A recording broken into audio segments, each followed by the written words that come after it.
C'est la première fois que j'expose mon travail photographique dans un endroit tel que celui-ci, qui de toute façon est plus fort que toi.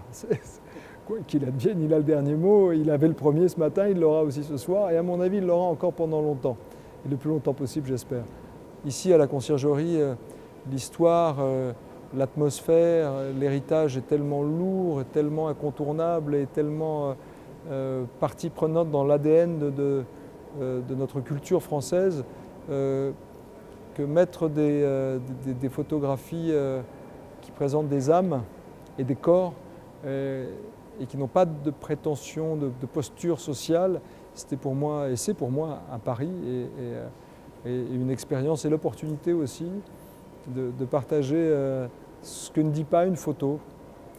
Il y a ce qu'on voit et ce qu'on imagine.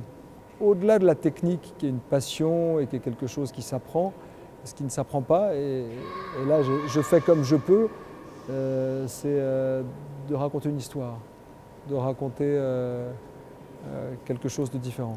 Voilà, différent à ma vie, différent peut-être à la vie de ceux qui sont de passage ici. Être à la hauteur d'une invitation telle que celle-ci signifie que tu ne dérangeras pas l'ADN historique et identitaire de cet endroit. Je suis très très honoré et très ému de présenter mon travail photographique.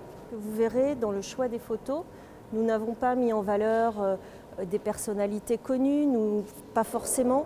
Nous avons choisi des photos pour leur force, vraiment, et pour leur cohabitation avec cette architecture incroyable que présente la Conciergerie.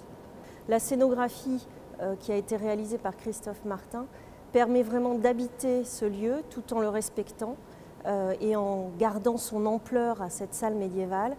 Donc il fallait que les photos soient assez fortes pour cohabiter, mais je crois que ça marche, on est arrivé à un équilibre intéressant. Le montage de cette exposition a été vraiment un travail d'équipe en harmonie, avec l'équipe du monument bien sûr, l'administratrice, Isabelle Chalet, toute l'équipe du monument qui s'est prêtée au jeu, et puis le département des manifestations culturelles, avec Alice Pinault qui est la chargée de production de cette exposition, qui a mené de main de maître les entreprises qui ont été nombreuses, hein, évidemment, on ne voit que le produit fini, mais ce sont des entreprises très différentes qui doivent intervenir, comme toujours dans nos expositions. Un travail de précision, de la dernière lettre du dernier cartel jusqu'au réglage des lumières au millimètre près, qu'on a fait bien sûr en harmonie avec Nico Sayagas et avec toutes les équipes du CMN.